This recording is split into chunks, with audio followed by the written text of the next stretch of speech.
अब आपको तो पता ही है कि होलसम डाइट बहुत जरूरी है।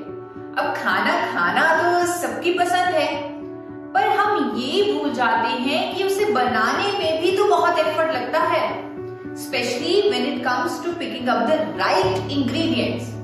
अब आप मुझे ये बताइए कि what is the most important ingredient in cooking. मैं एक हिंट देती हूँ आपको, इसके बिना आप खाना बनाना शुरू ही नहीं कर सकते। वो चीज जो कढ़ाई में सबसे पहले डाली जाती है। सोचिए सोचिए जरा, आप समझ ही चुके होंगे मैं किसकी बात कर रही हूं। सब्जी बनाने के लिए सबसे पहले कढ़ाई में तेल डालें। सबसे पहले क्या? सबसे पहले तेल। किसी भी डिश का फर्स्ट इंग्रेडिएंट है कुकिंग ऑयल।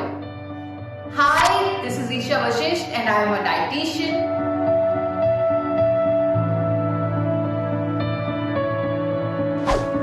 आप समझ ही चुके होंगे कि आज हम तेल यानी कि कुकिंग ऑयल की बात करने वाले हैं, क्योंकि कुकिंग ऑयल को लेके काफी ज्यादा कंफ्यूजन है। खाने के लिए कौन सा तेल इस्तेमाल करना चाहिए वो हमें मालूम ही नहीं है।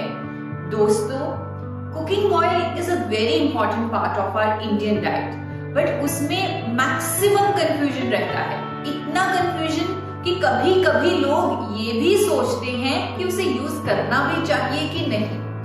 There are so many stories about picking the right cooking oil. In fact, young people, आजकल के यूथ, वो तो ये सोचते हैं कि कुकिंग ऑयल को इस्तेमाल ही ना करें, खाने को पानी में ही पका लें।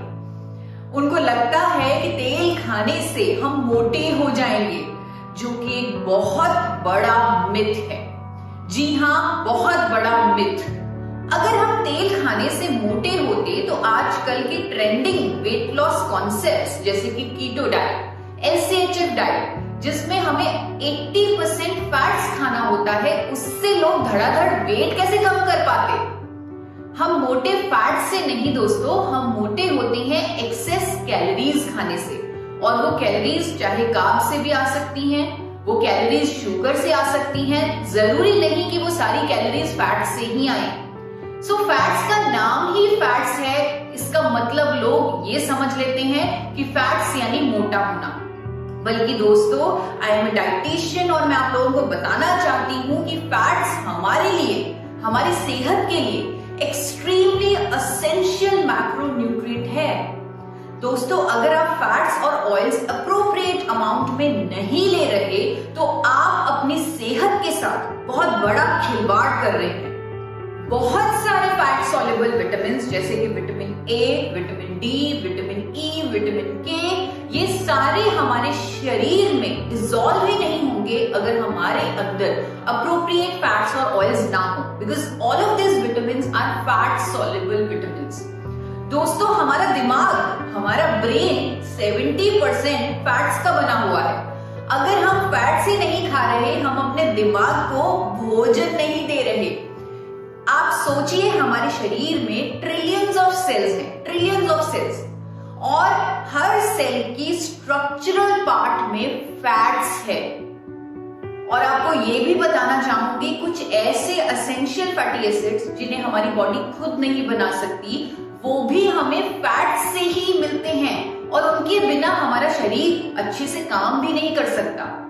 हमारे शरीर को एसेंशियल फैटी एसिड्स जैसे कि ओमेगा 3, ओमेगा 6, ओमेगा 9, ये सब बहुत जरूरी तौर पे चाहिए। बहुत ही इंपॉर्टेंट फंक्शंस ये परफॉर्म करते हैं। तो अगर आपको कोई कंफ्यूजन था तेल नहीं खाना चाहिए, तो पहले प्लीज अपनी इस कंफ्यूजन को दूर करिए। अपनी हेल्थ के मद्देनजर आप इस कंफ्यूजन को खत्म कर दीजिए। अब आते हैं दूसरी कंफ्यूजन पर, जो अक्सर लोगों में देखी जाती है, जो मुझे भी बहुत सुनने को मिलती है। शायद आपने व्हाट्सएप पे देखा हो, थैंक्स टू सोशल मीडिया, जिसने ये कंफ्यूजन क्रिएट कर दी है। वो कंफ्यूजन ये है कि रिफाइंड तेल नहीं खाना चाहिए। क्या आपने भी ऐसा कुछ व्हाट्सएप पे देखा है? सोशल मीडिया पे कहीं ना कहीं तो आपने देखा होगा। दोस्तों, ऑयल्स को रिफाइन करना बहुत जरूरी है। क्योंकि अगर हम तेलों को रिफाइन नहीं करेंगे तो हम पेस्टिसाइड्स खा लेंगे, उनके साथ साथ उसमें जुड़ी इम्प्योरिटीज खा लेंगे, जो चीजें हमें नहीं खानी चाहिए, नॉन एडिबल पार्ट खा लेंगे। ये कुछ इसी तरह हुआ जैसे हम गंदा पानी पी रहे हैं। दोस्तों, म्युनिसिपैलिटी का पानी भी तो रिफाइन होकर ही हमारे पास आता है, क्योंकि तभी तो वो पीने के लिए फिट है। It is fit for human consumption. इसी तरह तेलों की रिफाइनिंग करना भी उतना ही जरूरी है। रिफाइनिंग का मतलब है उनको साफ करना और इम्प्योरिटीज को निकालना। रिफाइनिंग से तेल साफ हो जाता है और हमारी सेहत को अनेकों गुण देकर ही जाता है। इसीलिए भारत सरकार ने, FSSAI ने भी तो तेलों की रिफाइनिंग के लिए रूल्स और रेगुलेशंस बनाए हुए हैं और उनके अनुसार ही तेल रिफाइन होकर हम तक पहुंचते हैं और हमारे लिए सेफ होते हैं।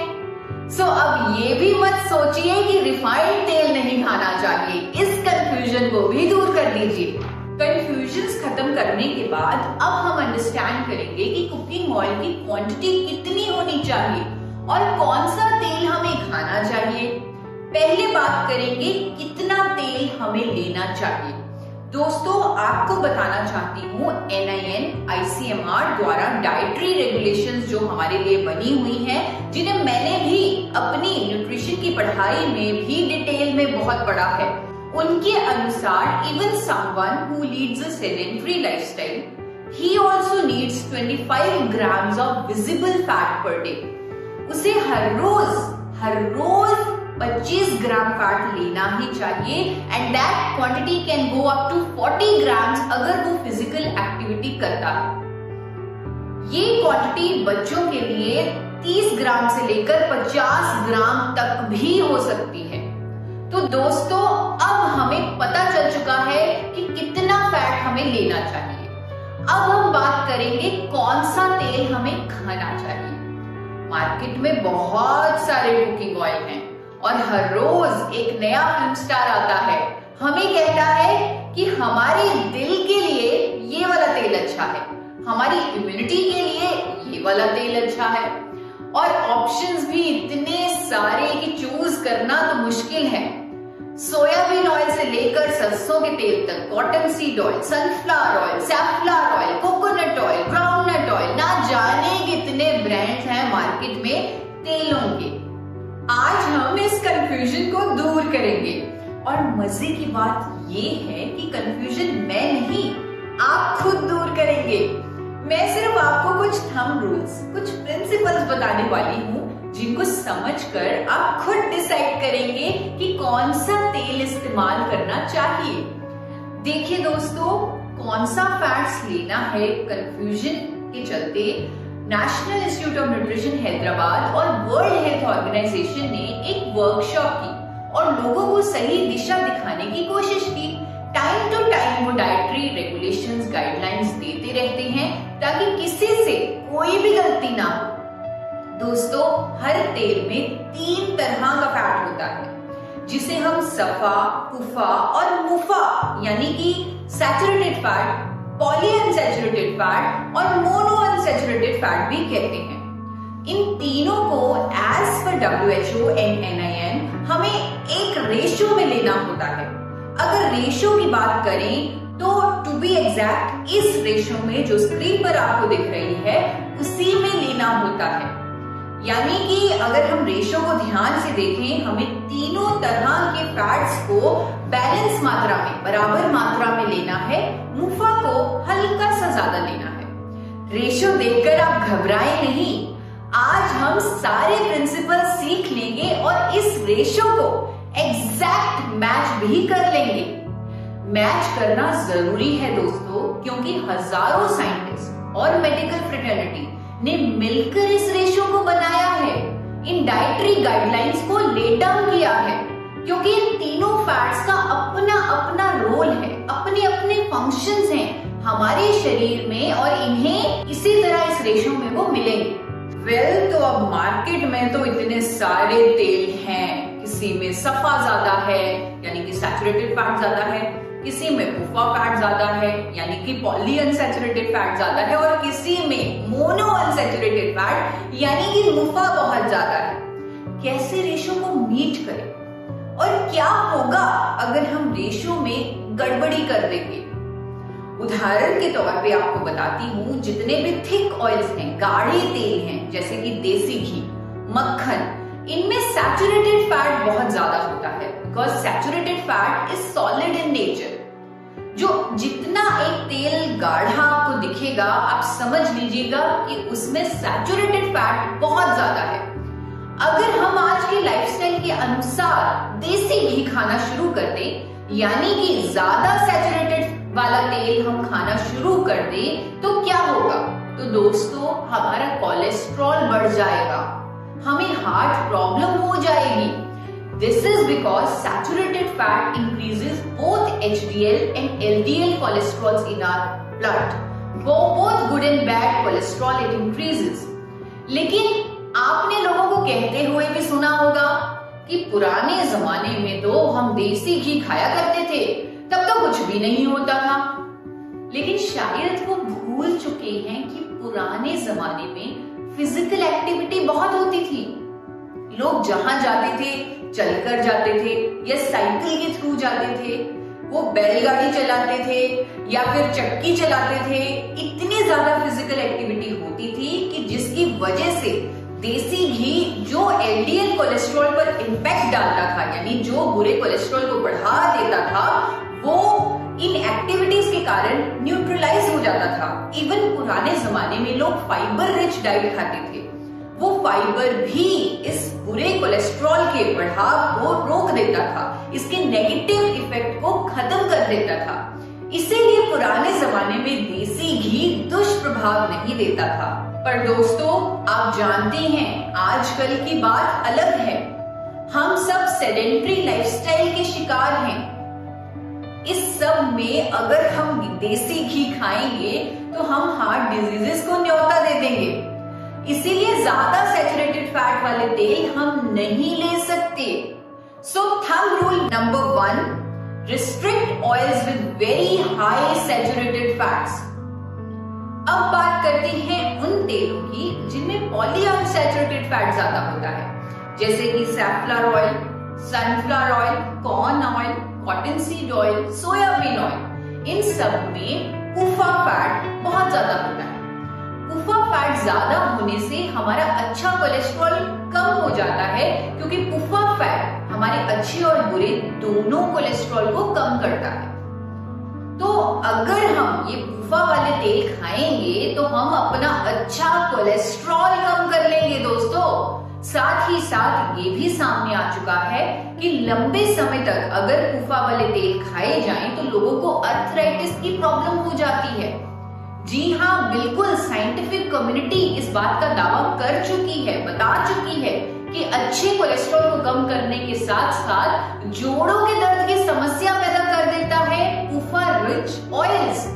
सो थंब रूल नंबर 2 है, restrict oils with very high amounts of PUFA fats. अब बात करते हैं उन तेलों की जिनमें मुफा फैट ज्यादा है। आजकल लोग सरसों का तेल बहुत ज्यादा खा रहे हैं और उनको लगता है कि सरसों का तेल हमारे लिए बहुत अच्छा है। इस तेल में मुफा फैट काफी ज्यादा होता है, और मुफा फैट एक अच्छा फैट है जो हमारे बुरे कोलेस्ट्रॉल को कम करता है, लेकिन अच्छे कोलेस्ट्रॉल को कुछ भी नहीं करता, ना बढ़ाता है ना कम करता है। पर क्योंकि ये बुरे कोलेस्ट्रॉल को कम करता है, इसीलिए सब सरसों के तेल को यूज करना चाहते हैं। दोस्तों, जिस सरसों के तेल को हम लोग अच्छा समझ रहे हैं, आप हैरान रह जाएंगे जानकर, ये सुनकर कि इसके बारे में तो बहुत बड़ी कंट्रोवर्सी है, क्योंकि इस तेल में एक ऐसा कंपाउंड पाया जाता है जिसका नाम है इरूसिक एसिड। 35 से 55% erucic acid is present in Indian mustard oil. और आपको मैं दिखाना चाहती हूँ FSSAI यूके की एडिबल ऑयल्स की सेफ्टी गाइडलाइंस, जहां पर साफ साफ लिखा गया है कि किसी भी खाना पकाने वाले तेल में अगर 5% से ज्यादा एरोसिक एसिड है तो उसे खाने के लिए इस्तेमाल नहीं किया जा सकता। It is not fit for human consumption. दोस्तों, सरसों का तेल विदेशों में फॉर एक्सटर्नल यूज की स्टैंप के साथ ही बिकता है। उसे आप इंटरनल यूज नहीं कर सकते, एक्सटर्नल यूज ही करें। यानी उसकी मसाज कर ले, उससे मसाज कर सकते हैं, सर पर लगा सकते हैं, बॉडी पर लगा सकते हैं, लेकिन हाँ, इसे आप खा नहीं सकते। इसी तरह की गाइडलाइंस अमेरिका में भी हैं। मैं आपको इंडियन मस्टर्ड ऑयल की बोतल दिखाना चाहती हूँ जो बेची जा रही है इंटरनेशनल मार्केट में, यूएस में, कनाडा में, यूके में, और देखिए इस पर बिल्कुल सामने साफ साफ लिखा हुआ है फॉर एक्सटर्नल यूज ओनली, यानी कि सिर्फ मसाज के लिए इस्तेमाल करें, इसका खाने में इस्तेमाल मत करें। फॉर एक्सटर्नल यूज ओनली आपने अक्सर परफ्यूम्स की बॉटल्स पर, क्रीम्स पर देखा होगा, और क्रीम्स और परफ्यूम्स आप इंटरनल यूज के लिए इस्तेमाल नहीं कर सकते। तो आप समझ ही चुके हैं कि सरसों के तेल का क्या स्टेटस है इंटरनेशनल मार्केट में। बट दोस्तों, अनफॉर्चुनेटली टिल डेट हमारे देश में एरोसिक एसिड को लिमिट करती कोई भी रेगुलेशन नहीं है। हाँ, कई बार सरसों के तेल के दुष्प्रभावों पर मीडिया में चर्चा जरूर हुई है, जैसे कि आपके सामने ये 2003 का हिंदुस्तान टाइम्स का आर्टिकल आ रहा है, उसकी क्लिप है जिसमें लिखा हुआ है कि एरोसिक एसिड की वजह से सरसों के तेल को हार्ट अटैक्स, टैकीकार्डिया ऐसी बीमारियों से जोड़ा जाता है। टाइम्स ऑफ इंडिया में भी 2020 में ये आर्टिकल आया, ये न्यूज आई जो आपके सामने है, जो बात करती है कि सरसों का तेल खाने से गॉल ब्लैडर कैंसर तक होता है। ये सब कुछ आप लोगों के सामने ही है। सो थंब रूल नंबर 3 जो बहुत क्लियर है आपके सामने, restrict use of mustard oil. अब आजकल मार्केट में एक और कैटेगरी का सरसों का तेल आ चुका है, कनाडा से आया है, जिसमें एरोसिक एसिड कम है, और वो है केनोला ऑयल। केनोला ऑयल में ओमेगा 3 ज्यादा होने की वजह से बोला जाता है कि ये बहुत अच्छा तेल है। लेकिन दोस्तों, आपको बता देती हूँ, केनोला ऑयल जेनेटिकली मॉडिफाइड तेल है, जिसमें आर्टिफिशियल तरीके से एरोसिक एसिड की मात्रा को 2% कर दिया है, कम कर दिया है, जो ठीक है, लिमिट के अंदर आ चुका है 5% वाली, लेकिन वो जेनेटिकली मॉडिफाइड भी है। और तो और इस तेल में ओमेगा 3 बहुत ज्यादा होता है। अब ओमेगा 3 की नेचर आपको बताती हूँ। Omega 3 fatty acids, they are heat sensitive fatty acids. अगर इन्हें गर्म किया जाए, अगर उन तेलों में जिनमें ओमेगा 3 ज्यादा है उन्हें गर्म कर दिया जाए तो वो कार्सिनोजेनिक हो जाता है। इसके मुताबिक हम उसे रोज के फ्राइंग के लिए इस्तेमाल नहीं कर सकते। अब इंडिया में तो हमें तेल फ्राइंग के लिए इस्तेमाल करना ही होता है, हमें पराठे में तेल लगाना है, उसे तलना है, हमें पकौड़े भी फ्राई करके खाने हैं, संडे का दिन है तो हमें पूरी भी खानी है, सब्जी को तड़का लगाना है। यहाँ पर हम हमेशा ऐसा तेल ढूंढेंगे जिसमें ओमेगा 3 कम हो, ताकि हम तेल को गर्म कर सके। कैनोला ऑयल, सोयाबीन ऑयल जिनमें ओमेगा 3 ज्यादा है, उन्हें अपने भारतीय कुकिंग स्टाइल यानी कि तलने वगैरह के लिए हम इस्तेमाल नहीं कर सकते। एक और ज्यादा मुनाफा वाला ऑयल है जो काफी महंगा मिलता है, और महंगा होने की वजह से उसे हेल्दी भी बोला जाता है, वो है एक्स्ट्रा वर्जिन ऑलिव ऑयल। देखिए दोस्तों, extra virgin olive oil salad dressings के लिए ही इस्तेमाल करें, क्योंकि लो स्मोक पॉइंट होने के कारण उसे गर्म नहीं किया जा सकता। इंडियन कुकिंग स्टाइल के लिए एक्स्ट्रा वर्जिन ऑलिव ऑयल नहीं चलेगा। सो ये प्रिंसिपल भी आपको ध्यान में रखना है। Thumb rule number 4, choose oil with a very high smoke point and moderate omega 3। Thumb rule 5 है, जो तेल आप इस्तेमाल करें उसमें एंटीऑक्सीडेंट भी होना होने चाहिए ताकि जो खाना आप उस तेल में बनाएं वो जल्दी खराब ना हो, उसकी शेल्फ लाइफ ज्यादा हो। थंब रूल 6 की बात करूं, वो बहुत ही ज्यादा इंपॉर्टेंट थंब रूल है। Choose oil with appropriate proportion of all the 3 types of fats, SFA, कुफा and MUFA, as per the recommendations. अब आपको ये तो पता है कि आपके तेल में तीनों तरह के फैट्स होना जरूरी है, क्योंकि तीनों तरह के फैट्स एक रेशियो में लेना है। तो लोगों ने WHO और NIN की रिकमेंडेशंस को पूरा करने के लिए अपना तेल और ब्रांड हमेशा बदलना शुरू कर दिया। That is not healthy at all। तेलों को बदल बदल कर इस्तेमाल करना शुरू तो कर दिया, लेकिन इस चक्कर में लोग ब्रांड ही बदलते रहे, एक ही तरह का फैट लेते रहे और हेल्थ प्रॉब्लम्स में फंसते रहे। कहीं ना कहीं रिकमेंडेशंस को समझने में हमने ही गलती कर दी। किस तेल में कितना सफा, कितना कुफा, कितना मुफा है, आज हम ये जान चुके हैं। आज हम सब कुछ समझ चुके हैं, लेकिन फिर भी तेल को बदल बदल कर हम रिकमेंडेशंस के अनुसार सफा, कुफा और मुफा नहीं ले सकते। ये पॉसिबल ही नहीं है। तो क्या इसका कोई रेडीमेड सॉल्यूशन नहीं?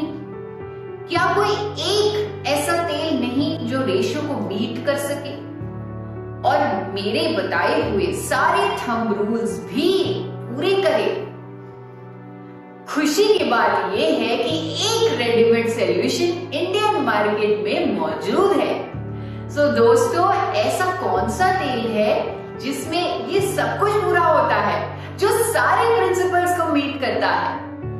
इसका जवाब है rice bran oil. Rice bran oil को भूरे चावल की भूरी परत से तैयार किया जाता है और इंडियन मार्केट में उसे फिजिकल रिफाइनिंग की बेहतरीन टेक्नोलॉजी से तैयार भी किया जाता है।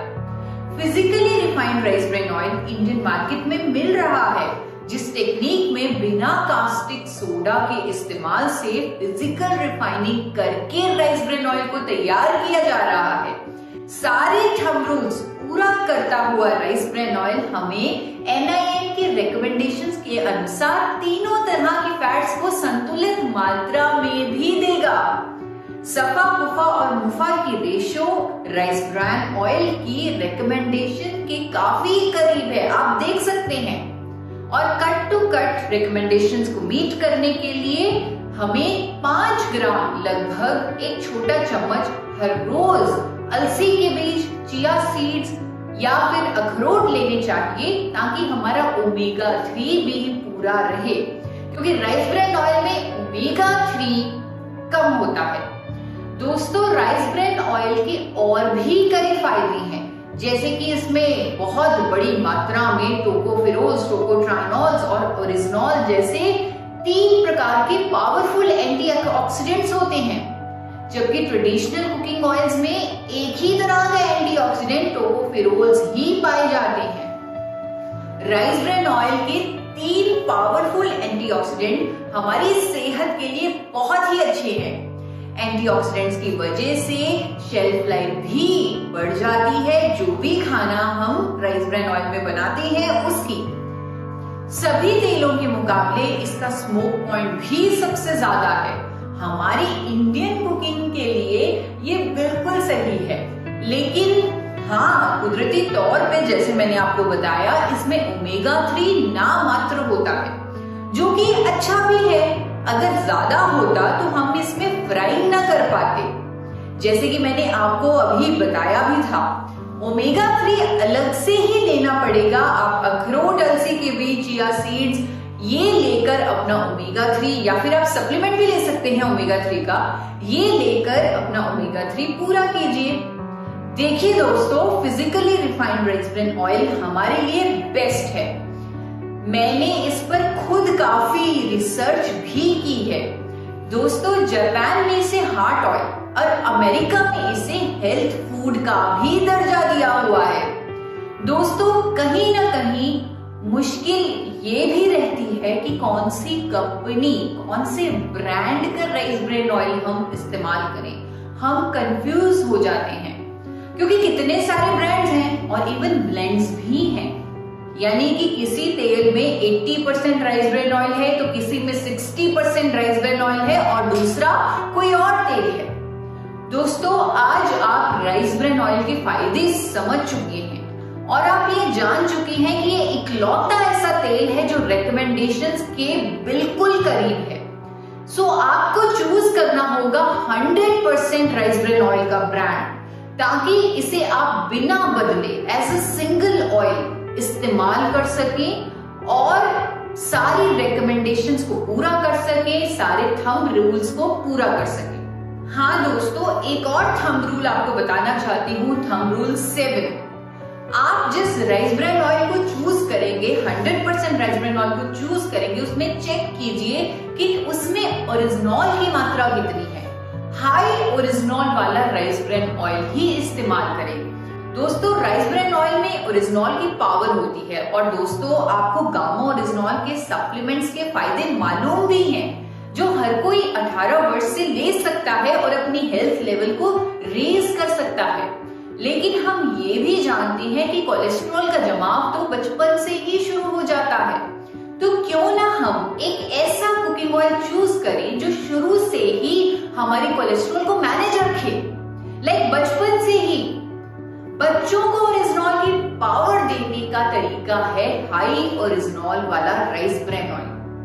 उसी को आप चूज कीजिए, क्योंकि स्टडीज कहती हैं ज्यादा ओरिजिनॉल कंटेंट वाला rice bran oil extra virgin olive oil और इवन ग्राउंडनट ऑयल से भी कई गुना बेहतर तरीके से कोलेस्ट्रॉल को मैनेज करता है। सो ध्यान रहे, हाई ओरिजिनॉल कंटेंट वाला राइस ब्रेन ऑयल ही सही है।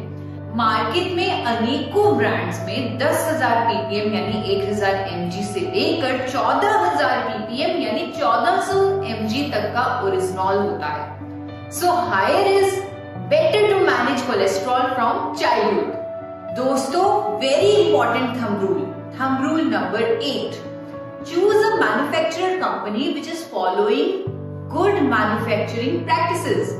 आपका physically refined rice bran oil उस कंपनी द्वारा मैन्युफैक्चर्ड होना चाहिए जिसके पास इंटरनेशनल सेफ्टी सर्टिफिकेशंस हो, जैसे कि BRC सर्टिफाइड हो, जो यूनाइटेड किंगडम का सेफ्टी स्टैंडर्ड है, या फिर बेस्ट इज वो US FDA रजिस्टर्ड हो, रादर US FDA ऑडिटेड हो, क्योंकि जब ऑडिट हुआ होगा तब सब कुछ बारीकी से चेक ही हुआ होगा। इस पर आप खुद रिसर्च कीजिए, चाहे मैन्युफैक्चरर को कॉल करके पूछिए या फिर उनके वेबसाइट पर जाकर ढूंढिए, पर गुड मैन्युफैक्चरिंग प्रैक्टिसेस पर कॉम्प्रोमाइज मत कीजिए। इतनी से मेहनत तो आपको करनी ही होगी, क्योंकि कुकिंग ऑयल हमारी डाइट का महत्वपूर्ण हिस्सा है। चेक करने के लिए एक आसान तरीका ये भी है कि जिस राइस ब्रेन ऑयल के ब्रांड को आप चुन रहे हैं, क्या उसका मैन्युफैक्चरर USA, ऑस्ट्रेलिया, न्यूजीलैंड जैसे विकसित देशों को अपना प्रोडक्ट एक्सपोर्ट करता है।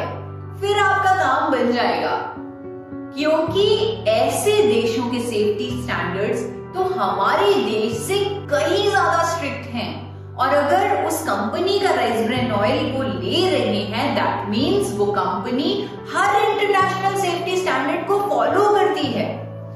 वेल फ्रेंड्स, आप सबके सब थंब रूल्स को फॉलो करके अपने और अपनी फैमिली के लिए बेस्ट डिसीजन ही लें।